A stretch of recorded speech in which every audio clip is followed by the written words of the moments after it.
Assalamualaikum warahmatullahi wabarakatuh. Perkenalkan, nama saya Femi Yulianti, NIM F121012, Prodi Ilmu Komunikasi, Fakultas Ilmu Sosial dan Ilmu Politik. Baik, di sini saya akan menjelaskan sedikit materi tentang komunikasi pemasaran. Langsung saja, komunikasi pemasaran atau marketing communication adalah sarana di mana perusahaan berusaha menginformasikan, membujuk, dan mengingatkan konsumen secara langsung maupun tidak langsung tentang produk dan merek yang dijual. Kata komunikasi pemasaran memiliki dua unsur pokok, yaitu komunikasi, proses di mana pemikiran dan pemahaman disampaikan antar individu atau antar organisasi dengan individu.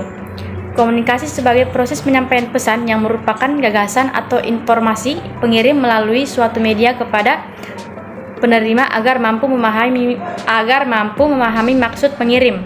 Komunikasi pemasaran juga dapat didefinisikan sebagai kegiatan pemasaran dengan menggunakan teknik-teknik komunikasi yang bertujuan untuk memberikan informasi kepada khalayak agar tujuan perusahaan tercapai, yaitu terjadinya peningkatan pendapat atas penggunaan jasa atau pembelian produk yang ditawarkan.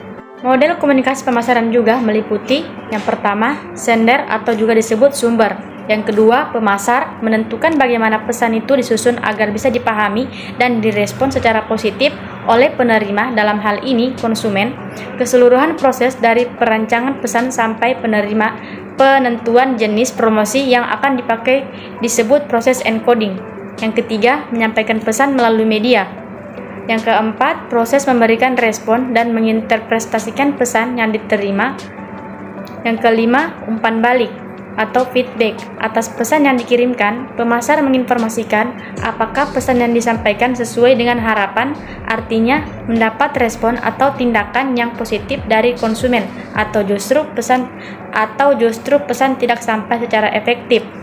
Terdapat 5 jenis promosi yang biasa disebut sebagai bauran promosi. Yang pertama, advertising. Yang kedua, personal selling. Yang ketiga, sales promotion.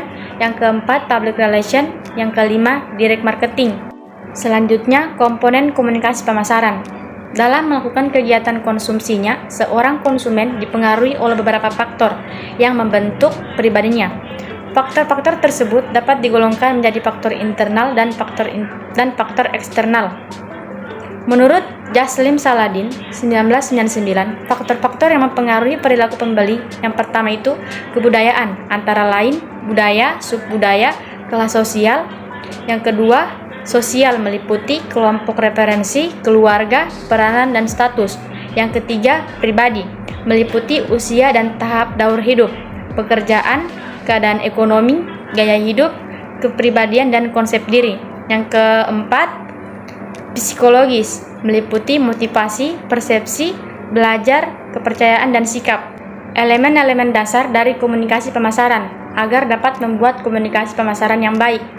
Yang pertama itu komunikator, yang kedua komunikan, yang ketiga pesan, yang keempat media, yang kelima hambatan, yang keenam tujuan, yang ketujuh feedback, dan ke-8 produk.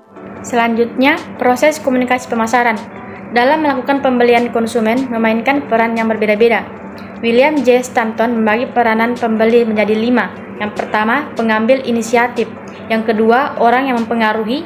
Yang ketiga, pembeli. Yang keempat, pemakai. Dan yang kelima, penilaian. Selanjutnya, media komunikasi pemasaran.